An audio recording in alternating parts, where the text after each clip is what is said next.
Titanic ship 1912 సంవత్సరం. సూపర్గా ఉందంట టైటానిక్ షిప్, ఎక్సలెంట్గా ఉంటుందంట. చాలామంది బాగా ఎంజాయ్ చేయాలనుకున్న వాళ్ళు, సముద్రాన్ని చూడాలనుకున్న వాళ్ళు, సముద్రం ఎలా ఉంటుంది, మధ్యలో సముద్రం ఎలా ఉంటుంది చూడాలనుకున్న పెద్ద పెద్ద కోటీశ్వరులు ప్రయాణం చేసేవాళ్ళంట. 1912 సంవత్సరం బయలుదేరింది అది వాటర్లోకి వెళ్తుంది. 3 days గడిచిపోయినాయంట. 3 days ఎడ్వర్డ్ అనే కెప్టెన్ ఉన్నాడంట ఆ షిప్లో, నడిపేవాడు, ఆ షిప్ని ప్రోగ్రామ్ చేసేవాడు, నడిపేవాడు. సూపర్గా నడుపుతాడంట వాడు, ఎక్సలెంట్ డ్రైవర్ అంట. షిప్ నడిపే వాటిల్లో వాడే ఎక్స్పర్ట్, మంచి కాన్ఫిడెంట్లో ఉంటాడంటే ఎనీ టైం. వాళ్ళ టీం కూడా అట్లే పనిచేస్తుందంట.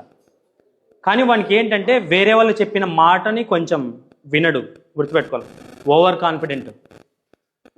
కాన్ఫిడెంట్ ఏం జరిగింది అనేది ఈ టైటానిక్ షిప్ చూసి మనం నేర్చుకోవచ్చు. సో టైటానిక్ షిప్ బయలుదేరిన తర్వాత చాలామంది ఎంజాయ్ చేస్తున్నారంట, పిల్లలు పెద్దలు అందరూ. లోపల 2500 మంది ఉన్నారంట. గుర్తుపెట్టుకోండి, ఒక షిప్లో 2500 మంది ప్రయాణం చేస్తున్నారు.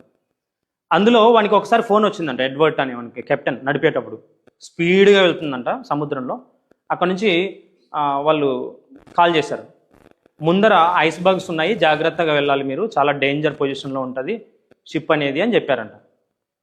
వీనికి కాన్ఫిడెంట్ అనమాట, ఓవర్ కాన్ఫిడెంట్. మనకు కూడా మన మీద కాన్ఫిడెంట్ ఉండాలి తప్ప ఓవర్ కాన్ఫిడెంట్ ఉండకూడదు.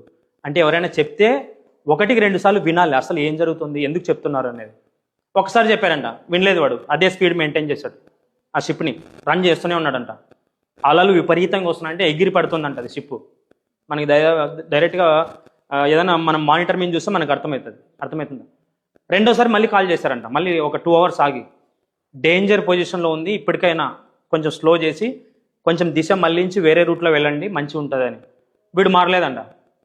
నేను ఎన్నిసార్లు డ్రైవ్ చేసినా ఏమీ కాలేదు, సముద్రంలో ఏం కాదని వాడు అదే స్పీడ్లో మెయింటైన్ చేస్తున్నాడంట. అట్లా 5-6 సార్లు తర్వాత ఇంకో కాల్ వచ్చిందంట, ఇప్పటికైనా పడవని స్టాప్ చేసి పక్కకి తిప్పమని. వాడు తగ్గలేదంట. చూడండి, వాడు అదే స్పీడ్ మెయింటైన్ చేసినాడంట. ఐస్ బర్గ్స్ ఎక్కువైపోయి ఒక్కసారి దాన్ని ఢీకొనడం ద్వారా అంతట్లా పడిపోయిందంట. పడిపోవడం ద్వారా 1500 మంది చనిపోయినారంట. చిన్నపిల్లలు, పెద్దవాళ్ళు అందరూ తేలినారంట పైకి, శవాలై. ఒక్కడి ఓవర్ కాన్ఫిడెంట్ వల్ల ఎంతమంది చనిపోయినారు చూడండి. అందుకే మనకు ఓవర్ కాన్ఫిడెంట్తో పాటు ఓవర్ కాన్ఫిడెంట్ కూడా ఉంటుంది. అందుకే ఓవర్ కాన్ఫిడెంట్గా ఉన్న వాళ్ళకి చాలామంది చెప్తుంటారు, అలా వెళ్ళొద్దురా, ఇలా వెళ్ళొద్దురా, నువ్వు అట్లుండొద్దు, ఇట్లుండొద్దు, ఇలా వెళ్ళడం మంచిది కాదు, ఇంత అర్ధరాత్రి పూట బయటికి వెళ్ళొద్దు, ఇవన్నీ చెప్తుంటారా చెప్పరా? మన కాన్ఫిడెంట్ కాదు ఇంపార్టెంట్, పెద్దలు ఏం చెప్తున్నారు మనకు అవన్నీ మెసేజ్లా తీసుకోవాలి. అతను ఒక్కసారి ఆలోచించింటే 1500 మంది హ్యాపీగా ఉండేవాళ్ళు, వాడు కూడా బాగుండేవాడు, అందరు కూడా చనిపోయారు.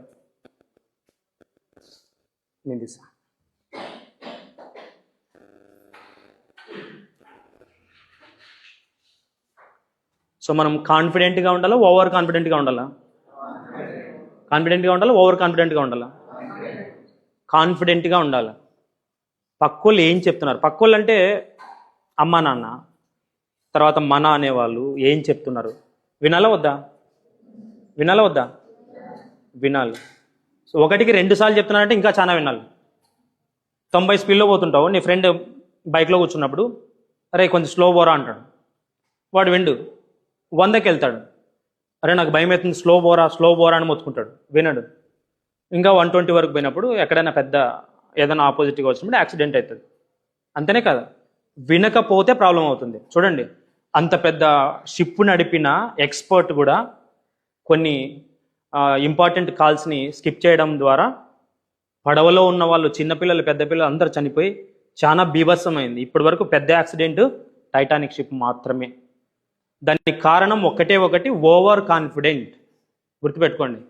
కాబట్టి మన కాన్ఫిడెంటా, మనది ఓవర్ కాన్ఫిడెంటా అని తెలుసుకోకపోతే మరి కాన్ఫిడెంట్గా ఉంటారా, ఓవర్ కాన్ఫిడెంట్గా ఉంటారా? చెప్పండి, ఓవర్ కాన్ఫిడెంటా? అది ఓవర్ కాన్ఫిడెంట్ త్వరగా గెలిపించవచ్చు, కానీ ఎప్పుడోసారి మొత్తం కూల్చేస్తుంది గ్రాఫ్. అర్థమవుతుందా? కాన్ఫిడెంట్ అనేది నిదానంగా మొదలవచ్చు, కానీ సక్సెస్ 100% ఉంటుంది. ఉంటుందా?